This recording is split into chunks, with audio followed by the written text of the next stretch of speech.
കൂട്ടിക്കൽ ഗ്രാമപഞ്ചായത്തിലെ ക്ഷീരകർഷകർക്ക് ആശ്വാസവുമായി മൃഗാശുപത്രിയുടെ sub centre ഗ്രാമപഞ്ചായത്ത് ഓഫീസിന് സമീപം പ്രവർത്തനം ആരംഭിച്ചു. ഗ്രാമപഞ്ചായത്ത് വൈസ് പ്രസിഡന്റ് KR രാജിയുടെ അധ്യക്ഷതയിൽ ഗ്രാമപഞ്ചായത്ത് പ്രസിഡന്റ് ആൻസി അഗസ്റ്റിൻ ഉദ്ഘാടനം ചെയ്തു. ഈ ഭരണസമിതി കട്ടക്ക് നിന്നു, അല്ലെങ്കിൽ ഇതിന് എല്ലാ കാലത്തും എതിർപ്പുകൾ ഉണ്ടായിരുന്നു. എന്നാലും നമ്മൾ ഭർത്താവിന്റെ സേവനം അവസാനിപ്പിച്ചിട്ടില്ല. തീർച്ചയായിട്ടും അവിടുത്തെയുള്ള ജനങ്ങൾക്ക് സേവനം കൊടുത്തുകൊണ്ട് തന്നെ ഈ പഞ്ചായത്തിലെ മുഴുവൻ ആളുകൾക്കും ഈ നല്ല സേവനം ഇവിടെ നിന്ന് ലഭ്യമാകും. അതോടൊപ്പം തന്നെ നമുക്ക് ഒരു ഗുണവും കൂടിയുണ്ട്.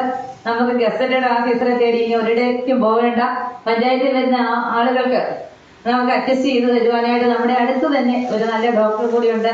ഈ സ്ഥാപനം വളരെ ഭംഗിയായിട്ട് നല്ല ഐശ്വര്യമുള്ള സ്ഥാപനമായിട്ട് നാട്ടിലെ ജനങ്ങൾക്ക് ഗുണകരമാകുന്ന രീതിയിൽ മുന്നോട്ട് കൊണ്ടുപോകാനായിട്ട് ഈ പഞ്ചായത്ത് ഭരണസമിതിക്ക് ഇവിടുത്തെ നാട്ടിലെ ജനങ്ങൾക്കും പിന്നെ ഡിപ്പാർട്ട്മെന്റ് ഉദ്യോഗസ്ഥർക്കും എല്ലാം കഴിയട്ടെ.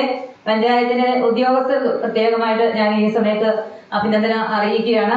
മഴക്കാല മൃഗപരിപാലനം എന്ന വിഷയത്തിൽ veterinary surgeon doctor Subin MS class നയിച്ചു. ഗ്രാമപഞ്ചായത്ത് അംഗങ്ങൾ, രാഷ്ട്രീയ കക്ഷി നേതാക്കൾ, ക്ഷീരകർഷകർ തുടങ്ങിയവർ പങ്കെടുത്തു.